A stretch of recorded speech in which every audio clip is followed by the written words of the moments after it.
전북 군산의 오래된 시장 골목에서 71세 한서정은 새벽 4시 30분이면 어김없이 눈을 뜬다.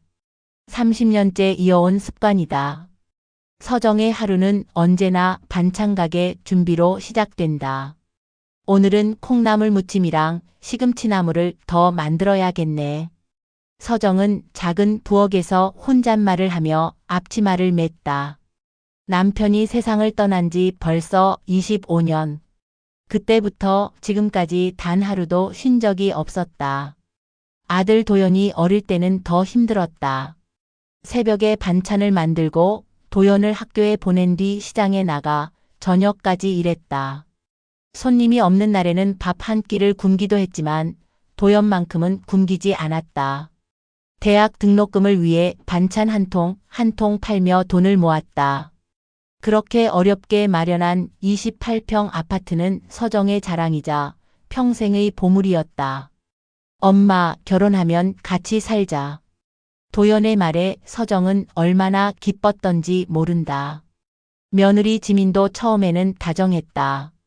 어머니, 앞으로 잘 부탁드려요. 제가 살림 다 도와드릴게요. 하지만 그 말은 한 달도 못 갔다. 어머니, 세탁기 돌릴 때 제 옷이랑 따로 해주세요. 울 소재라서 상할 수 있어요. 지민의 첫 번째 요구였다. 서정은 고개를 끄덕였다. 며느리 옷이 비싸 보이기도 했고 배려하는 게 당연하다고 생각했다. 하지만 요구는 점점 많아졌다. 어머니, 오늘 저녁은 육시 정각에 차려주세요. 하윤이 학원 가는 시간에 맞춰야 해요. 청소할 때 제 방은 들어오지 마세요. 정리 방식이 달라서요. 반찬은 매일 새로 만들어주세요. 아이가 하루 지난 음식은 안 먹어요. 서정은 점점 자신의 집에서 눈치를 보게 됐다. 거실 소파에 앉을 때도 한쪽 구석, 쿠션도 없는 끝자리였다. 텔레비전 채널도 마음대로 돌릴 수 없었다. 어머니, 하윤이가 만화 보고 있어요 라는 말에 트로트 프로그램을 포기해야 했다. 냉장고를 열 때마다 마음이 무거웠다. 며느리와 손주가 좋아하는 요구르트, 치즈, 과일로 가득했지만 서정이 좋아하는 젓갈이나 나물은 냄새가 심하다며 따로 보관해야 했다. 가장 서러운 건 손주 하윤이의 태도 변화였다. 처음에는 할머니 하며 따라다니던 아이가 어느 순간부터는 할머니는 냄새 나라고 말했다. 며느리가 뭔가 말했을 게 분명했다. 밤이면 서정은 작은 방에서 혼자 생각했다. 내가 이 집의 식모인가? 평생 모은 돈으로 산 집인데 정작 자신은 이 집의 주인이 아닌 것 같았다. 문득 시장에서 장사하던 시절이 그리워졌다. 그때는 힘들어도 자유로웠다. 손님들과 이야기하고 웃고 내 마음대로 할 수 있었다. 어느 날 무릎이 아파 걷기조차 힘들어졌다. 30년 동안 서서 일한 탓에 관절이 완전히 망가진 것이다. 정형외과에서 의사가 말했다. 인공관절 수술이 필요합니다. 더 늦으면 걷지 못할 수도 있어요. 집에 돌아와 수술 얘기를 꺼내자 도연과 지민의 반응은 차가웠다. 어머니, 수술비는 얼마나 들어요? 지민의 첫 번째 질문이었다. 건강을 걱정하는 말은 뒤에나 나왔다. 그날 밤 서정은 천장을 보며 눈물을 흘렸다. 71년을 살면서 이렇게 외로운 적은 없었다. 남편이 죽었을 때도 혼자 아들을 키울 때도 이만큼 절망스럽지는 않았다. 그때는 희망이라도 있었다. 하지만 지금은 앞으로 더 늙어가면서 더욱 짐이 될 자신의 모습만 보였다.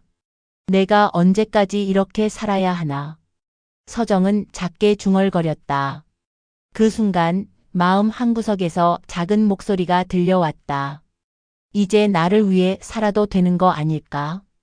수술 날짜가 정해지자 서정은 며칠 전부터 잠을 이루지 못했다. 71세에 받는 첫 번째 큰 수술이었다. 인터넷에서 무릎 인공관절 수술에 대해 찾아보니 전신마취 위험성, 고령 환자 주의사항 같은 무서운 글들만 눈에 띄었다. 도연아, 엄마 수술날 같이 가줄 수 있지? 서정이 조심스럽게 물었다. 도연은 스마트폰을 보며 대답했다. 엄마, 그날 중요한 회의가 있어서. 지민이는 하윤이 학부모 상담이 있대. 택시 타고 가시면 되잖아요. 서정은 아무 말 없이 고개만 끄덕였다. 가슴이 먹먹했지만 내색하지 않았다. 혼자 해도 돼. 지금까지 다 혼자 해왔잖아. 스스로를 다독였다. 수술 전날 밤 서정은 혼자 입원 준비물을 챙겼다. 수건, 세면용품, 갈아입을 옷까지. 30년 전 남편이 입원했을 때는 밤새도록 곁에서 간병했던 기억이 났다. 손 하나 까딱하지 못하게 하며 물 한 모금까지 직접 떠먹였었다. 그때는 내가 누군가를 돌봤는데 이제는 나를 돌봐줄 사람이 없구나. 수술 당일 아침 택시를 타고 병원에 향했다. 운전기사가 물었다. 혼자 오세요? 수술 받으러 가시는 거 맞죠? 네, 혼자요. 서정의 목소리는 평소보다 작았다. 운전기사는 백미러를 통해 서정을 바라보더니 아드님은 어디 계세요? 라고 다시 물었다. 바빠서 못 와요. 서정은 창밖을 보며 답했다. 병원에 도착해 수술복으로 갈아입고 병실에서 대기하는데 옆 침대 할머니에게는 온 가족이 와 있었다. 아들, 며느리, 손자, 손녀까지. 할머니 무서우면 안 돼. 우리가 다 여기 있어. 손녀가 할머니 손을 꼭 잡고 있었다. 며느리는 어머님, 수술 후에 좋아하시는 미역국 끓여드릴게요 라며 다정하게 말했다. 서정은 그 모습을 보며 가슴이 저렸다. 저 할머니는 참 복이 많구나. 자신의 핸드폰을 확인했지만 아들이나 며느리에게서 온 메시지는 없었다. 혼자 괜찮으시냐고 묻는 간호사에게 네, 괜찮아요 라고 대답했지만 목소리는 떨리고 있었다. 수술실로 들어가기 전 간호사가 마지막으로 물었다. 보호자 연락처 남겨주세요. 수술 중에 응급 상황이 생기면 연락드려야 해요. 서정은 도연의 번호를 적어주며 회의 중이니까 응급할 때만 연락해 달라고 덧붙였다. 차가운 수술실에 누워 천장의 하얀 불빛을 바라보며 서정은 생각했다. 만약 이 수술에서 깨어나지 못한다면? 갑자기 무서워졌다. 죽음이 두려운 게 아니라 아무도 모르는 채로 죽을지도 모른다는 생각이 무서웠다. 할머님, 마취 시작할게요. 천천히 숫자 세어보세요. 마취과 의사의 목소리가 들렸다. 19, 8. 서정은 숫자를 세다가 의식을 잃었다. 3시간 후 마취에서 깨어났을 때 서정은 혼자였다. 목이 말라 물을 달라고 하고 싶었지만 목소리가 나오지 않았다. 무릎은 두꺼운 붕대에 감싸여 있었고 통증이 밀려왔다. 간호사가 와서 수술 잘 끝났어요. 보호자는 언제 오세요? 라고 물었다. 모르겠어요. 바쁘다고 했거든요. 서정은 겨우 목소리를 짜냈다. 옆 침대 할머니는 여전히 가족들에 둘러싸여 있었다. 할머니 아파요? 간호사님 불러드릴까요? 물 드실래요? 가족들이 번갈아가며 할머니를 돌봤다.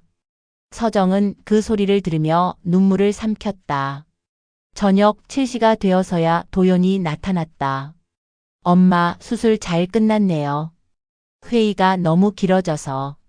변명부터 늘어놓았다.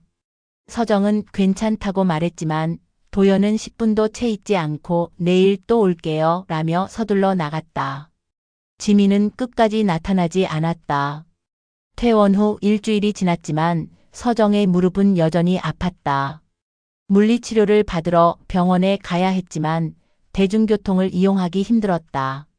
계단을 오르내리는 것도 고역이었다. 서정은 조심스럽게 도연에게 부탁했다. 도연아, 내일 병원 갈 때 차로 좀 데려다 줄 수 있을까? 버스 타기가 힘들어서. 도연은 시계를 보며 인상을 찌푸렸다. 엄마, 내일 오전에 중요한 미팅이 있어서 택시 타고 가세요. 택시비 드릴게요. 서정은 또 한 번 실망했지만 참았다. 며느리 지민의 태도는 더욱 차가워졌다. 서정이 무릎을 다리고 천천히 걷는 모습을 보며 혀를 찼다. 어머니, 그렇게 천천히 걸으시면 하윤이 학교 늦어요. 좀 빨리 걸어주세요. 어느 날 저녁, 서정이 일찍 잠들려고 방에 들어갔는데 거실에서 도연과 지민이 대화하는 소리가 들렸다. 목소리가 작아서 잘 안 들렸지만 호기심에 문틈으로 귀를 기울였다. 지민, 솔직히 어머니랑 같이 사는 거 너무 답답해.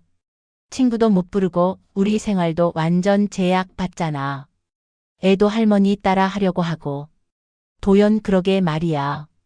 엄마가 수술하고 나서 더 힘들어졌어. 병원비도 만만치 않고. 지민, 요양원 얘기 다시 꺼내보는 게 어때? 요즘 시설 좋은데 많다더라. 우리가 매달 비용 대주면 되잖아. 도연, 엄마가 싫다고 하실 텐데. 지민, 그래도 계속 이럴 순 없잖아. 하윤이도 스트레스 받고 나도 육아맘 모임도 못 가고.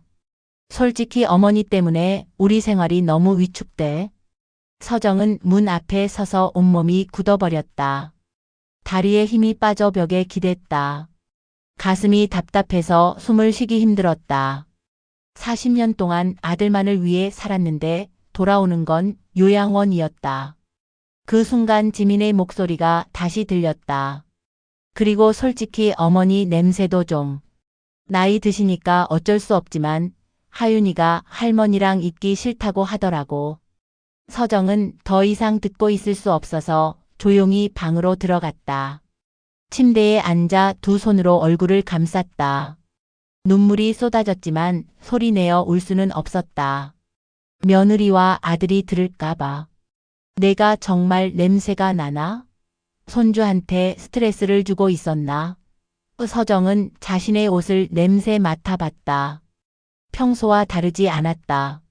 하지만 지민의 말이 계속 머릿속을 맴돌았다. 그날 밤 서정은 한숨도 자지 못했다.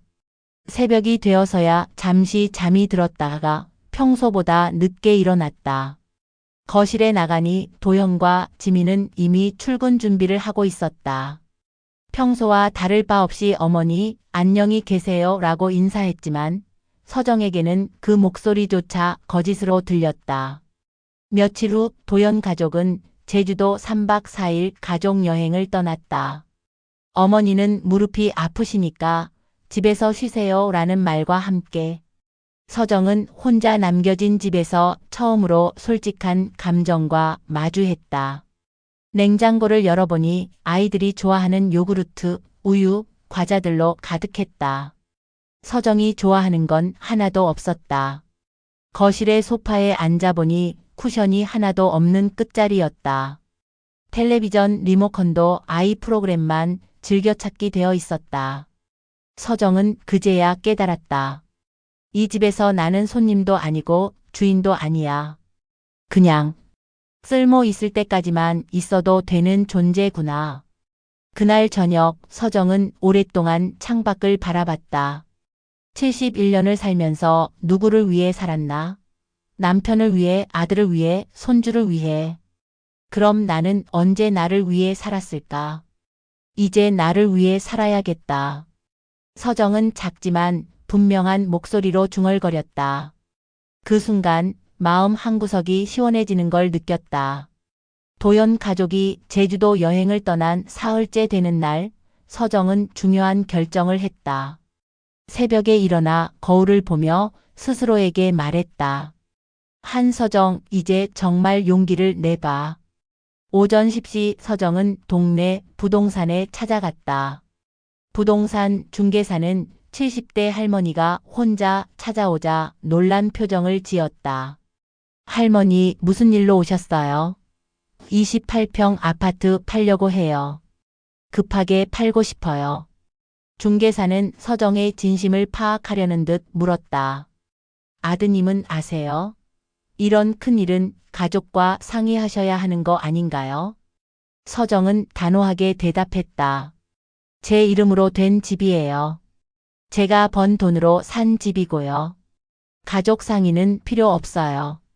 집을 내놓자 반응이 빨랐다.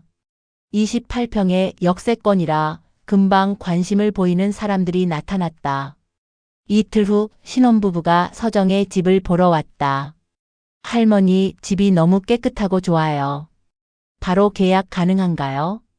서정은 그들의 행복한 모습을 보며 미소 지었다. 좋은 집에서 행복하게 사세요. 계약서에 도장을 찍는 순간 묵직했던 마음이 가벼워지는 걸 느꼈다. 다음 날 서정은 고향 친구 윤정에게 전화를 걸었다. 윤정은 5년 전 남편을 떠나보낸 후 전남 완도에서 혼자 살고 있었다. 윤정아, 나야. 서정이. 어머, 서정아. 오랜만이다. 무슨 일이야? 나. 완도 쪽으로 내려가서 살고 싶어. 내 근처에 혼자 살 만한 곳 있을까? 윤정은 잠시 놀란 듯 하더니 반가운 목소리로 대답했다. 드디어 결심했구나. 여기 작은 섬마을인데 정말 좋아. 바다 보이는 작은 집들도 있고 혼자 사는 할머니들도 많아서 외롭지 않을 거야. 내가 다 알아볼게. 이틀 후 윤정에게서 연락이 왔다. 서정아, 딱 좋은 집 하나 있어. 바다 바로 앞이고 작은 텃밭도 있어. 월세도 저렴하고. 사진 보낼게.